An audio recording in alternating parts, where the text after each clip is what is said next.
Dubious ones, welcome back, and welcome to This Week in Wrestling for the week of January 7th, 2024. And boy, was there a lot of news to cover this week. So let's get right into it with the biggest story of the week, that of course being The Rock himself, returning to wrestling, returning to WWE, returning on Monday Night Raw, first confronting Jinder Mahal, but really, this was all to set up the big match that we've been waiting 4 years for. We've been waiting for many years now to see The Rock calling out the head of the table, Roman Reigns. Obviously, we do not know for certain when this match is going to take place. Many are assuming, obviously, it's going to be WrestleMania. There have been many talks that Australia was willing to pony up quite a bit of money to have that match happen at the Elimination Chamber. Now, for me, I don't think it's about the money for The Rock. I think it's going to come down to scheduling and his, massive schedule, whether it be movies or promotions of his football league, everything and all the above. He's a very busy guy, so if permitting, I'm obviously assuming this match is going to take place at WrestleMania, but if his schedule does not allow for it, then yes, we could see it happen at the Elimination Chamber. But either way, this is by far the biggest news of the week.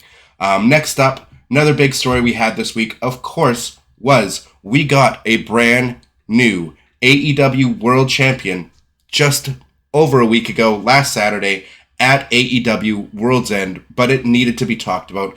The long, lengthy reign of MJF did come to an end in his hometown. We were all aware he was injured. We didn't know the severity of the injuries, but we know he's going to be out for what could be close to a year, maybe longer. We're not sure if he'll make it to All In next year in London, or later this year in London in the summertime. We will have to wait and see what kind of surgeries he needs and what kind of rehab time. But I am a big fan of Samoa Joe. I'm a big fan of this. This was, I think it's going to be a big change for the company moving forward, and I can only hope they heat up my boy Swerve Strickland to become your next AEW champion and be the one to dethrone the man, Samoa Joe.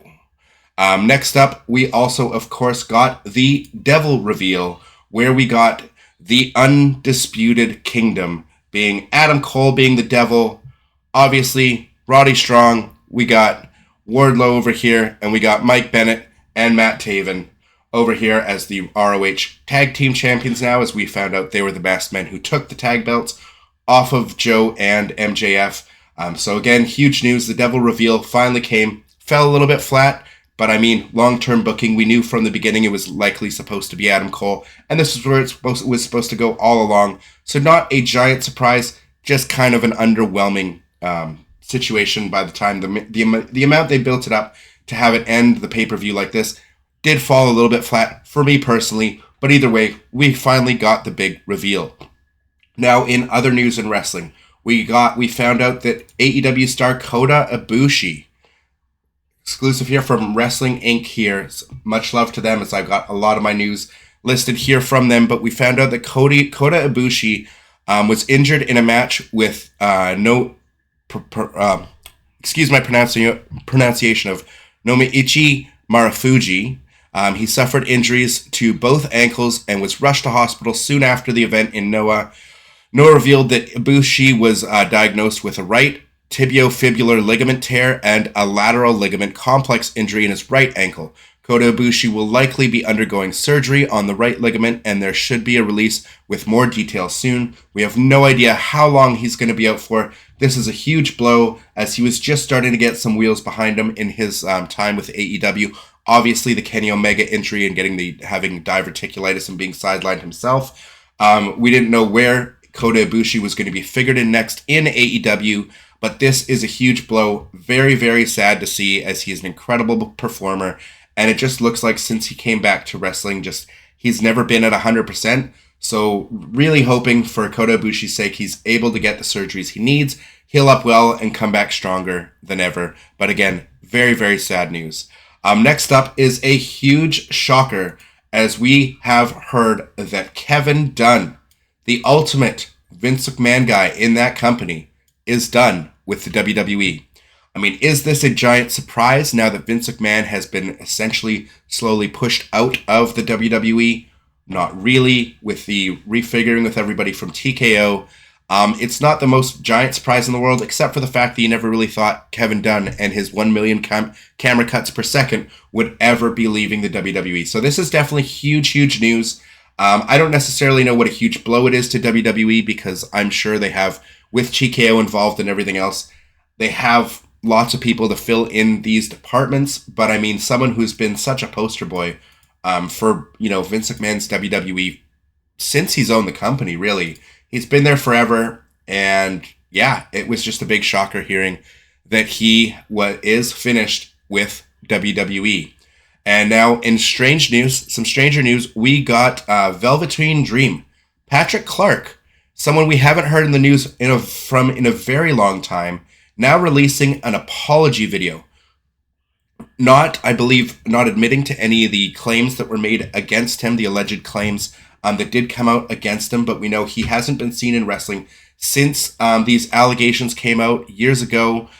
This apology video maybe does set up potentially a return, as he very much was a Triple H guy. He was getting pushed really hard in NXT and getting really over.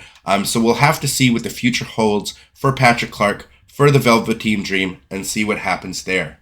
Next up, we did have a signing. A big woman signing to AEW on Dynamite. Was it the big woman signing that we were expecting? Well, it was one of them. Obviously, we're still waiting to see where Mercedes Moné is going to land. Is she going to be back at the Royal Rumble in WWE as Sasha Banks? Is she going to be signing over in AEW as Mercedes Moné? I was kind of surprised that we didn't see her at Wrestle Kingdom in any way, shape, or form, which tells me that this may be leaning that she may be going back to WWE, as I thought if we were going to see her in AEW, it was either going to be at World's End or at least by this Dynamite. But this is big news for them, a big signing for WWE. Deonna Purrazzo is officially All Elite. Now, the next story, another one of the big free agents that was released all those many moons ago from WWE, has made an appearance, and it might not be where you expected. We didn't see him at World's End. We didn't see him on Dynamite. Nick Nemeth, the former Dolph Ziggler, made his return to wrestling at New Japan Pro Wrestling's Wrestle Kingdom 18.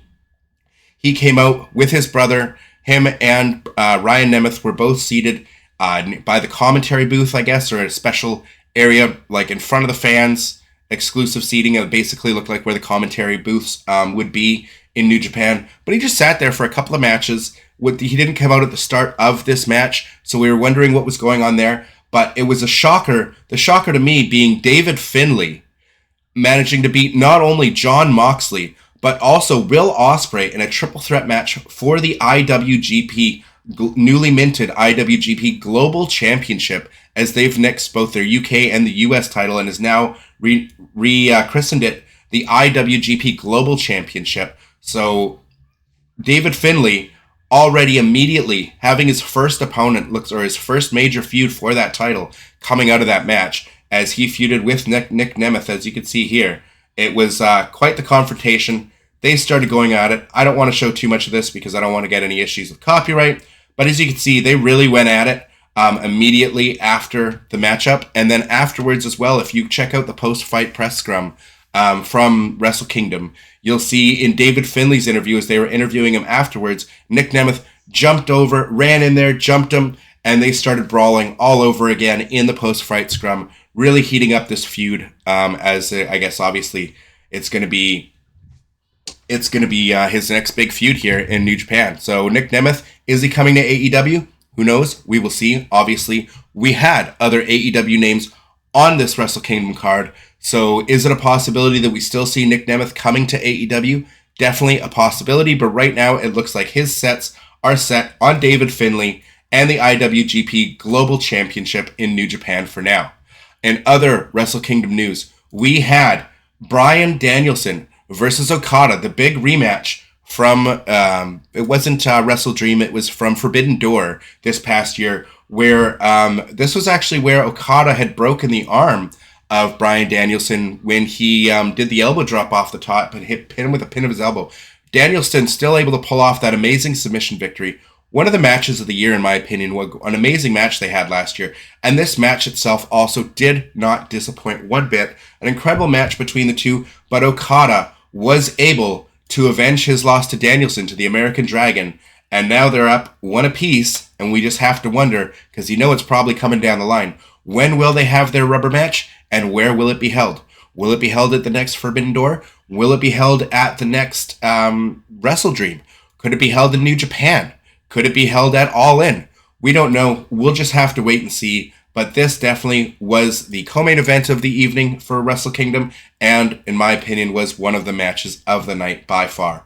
And finally, at the end of our news for Wrestle Kingdom, we have a brand new IWGP World Heavyweight Champion in Tetsuya Naito, defeating Sanada to capture the IWGP Championship in a hell of a match in the main event of Wrestle Kingdom.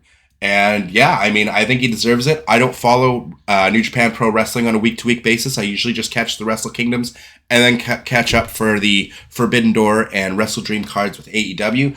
But this has been a long time coming, as Tetsuya Naito has wanted that main event slot at Wrestle Kingdom. He got it. He got the big moment. He got to capture his World Heavyweight title. He's an incredible performer, and I couldn't be happier for him. But yeah, that's going to do it for this one, you guys. Just wanted to catch you up on the week, as this was one of the biggest weeks in pro wrestling, and it's only the first week of January 2024. But what a hell of a week and a half it has been in wrestling. What were you guys most excited about this week? I'm assuming it was probably The Rock calling out Roman Reigns, but who knows? Maybe you're excited to see Joe as champion. Maybe you're excited about the Devil reveal. Maybe you're just shocked that Kevin Dunn is finally done with the WWE.